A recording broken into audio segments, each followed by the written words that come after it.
So what's up mga Krill, good morning. So yun, meron tayo dito. Dumayo pa sa ating Bulaga si Kuya. Kuya, ano pangalan mo Kuya? Banban. Banban yan si Kuya. Dumayo pa mula Nueva, matikman lang yung ating Bulaga overload. Kuya, thank you sa pagpunta dito wala kang shoutout? Shoutout lang kayo, no? Tata Jupigel. Tata Jupigel yan, shoutout. Thank you sir So yun mga Krill, satisfied customer. May umorder na naman ulit ng ating Bulaga overload. Yun ang sikat na overload dito sa may Guimaras, sa may Sitio Udyong, Bugnay, Guimaras. Ito yung mga Krill yung order ni sir. Bulaga overload. Siyempre hindi mag-overload kung walang Bulaga. Yung sabaw ang magdadala.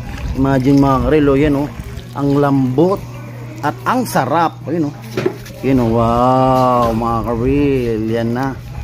Wow, Bulaga overload. So yun, tara mga Krill, i-serve na natin to. Yun mga Krill, ang Bulaga overload ni Riltons. Ayun mga Krill, dami pa kumakain. Ayun mga Krill. Ayun, si sir, order niya. Sir, thank you sa pag-order ng ating Bulaga overload. Saan pa kayo galing yan sir? Diyan lang sa Libon. Sa Libon. Wala yung shoutout? Wala na. Wala na. Gutom na sir, no? Gutom na. So yun mga Krill, kakain na. Anong pangalan sir? Isjong. Yan. So sir, yan. Thank you sa pag-order nating Bulaga overload. At may lumpia pa. Ito ang lumpia namin. Isa rin sa bestseller yan. So sir, thank you So what's up mga Krill? Ito na naman. Yan, pang-anim na order. So yun mga Krill, Bulaga overload. Yan. This time mga Krill is 250. Kasi mga Krill, ang laki nito. Yan. Tira mo. So sa iba-iba itong mga Krill, nasa 450 na to. Yan mga Krill, lalagyan natin ng sabaw. Yan ang ating Bulaga overload. Yan, syempre ang inyong lingkod si Iting Baren. Yes!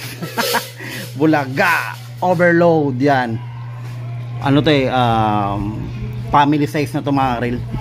Good for na to, para sa akin mga kakain ito mga 5-6. Yan, pero halagang 250 Bulaga overload. So yun mga Krill, tara. Yan, so serve nyo na yung Bulaga overload. Serve natin. Ito na, overload ng Bulaga. And thank you sa pag-order. So yun mga Krill, Bulaga again. So what's up mga Krill? So yun, ngayon medyo late na, pero yun, may order pa rin ng ating Bulaga overload. Sila sir yung ating regular customer. Yan, kalaate. Si Kuya, talagi ito regular customer. Order ng Bulaga overload. Yan. Kuya, thank you sa pag-order. Maraming salamat po. Enjoy your meal.